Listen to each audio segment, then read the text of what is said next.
خوب موٹا تازہ جانور تھا جو ذبح کیا گیا تھا۔ سب کچھ بانٹ کر جو گوشت بچ گیا تھا آج اس کی باربیکیو پارٹی رکھی گئی تھی۔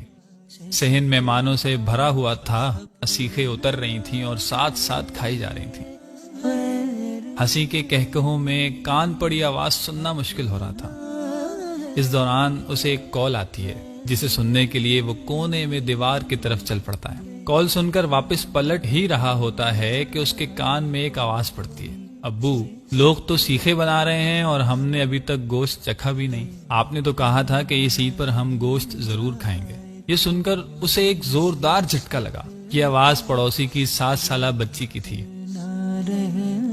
گھر کا منظر کچھ یوں تھا کہ بچی باپ کے پاس موجود ہے اور اس کا باپ چارپائی پر سر جھکائے بیٹھا ہے۔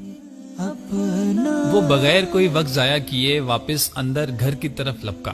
بچی کے الفاظ اس کے کانوں میں اب تک ہتھوڑے کی طرح بج رہے تھے۔ اندر پہنچ کر فریج کھولا اور گھر میں پکانے کے لیے رکھا ہوا گوشت ہی اٹھا لایا اور دوڑتا ہوا ان کے گھر پہنچا تو بچی نے ہی دروازہ کھولا۔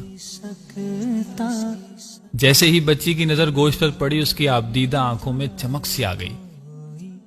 بچی کی یہ حالت دیکھ کر اس کے والد کے بھی آنسو نکل آئے۔ ہاتھ اٹھا کر دعا دینے لگا، اللہ آپ کو خوش رکھے، اس جہان میں بھی اور اس جہان میں بھی، اور زندگی بھر کسی کا محتاج نہ کرے۔ اسے ایسا لگا جیسے جسم میں سکون کی ایک لہر دوڑ گئی ہو اور قربانی اللہ تعالیٰ کی بارگاہ میں قبول ہو گئی ہو۔ سامعین کرام، ہم اپنے کھاتے پیتے گھرانے کے دوستوں کو دعوت پر بلا کر سمجھتے ہیں کہ بڑا ثواب کما لیا۔ کیا ہم نے کبھی یہ سوچا ہے کہ ہم ان غریبوں کا حق ان تک پہنچا رہے ہیں یا غافل ہیں؟ اگر غافل ہیں تو ہمیں اس غفلت سے نکلنا ہوگا۔ اللہ تعالیٰ سے دعا ہے کہ ہمیں ہر طرح کی غفلت سے بچائے رکھے، آمین۔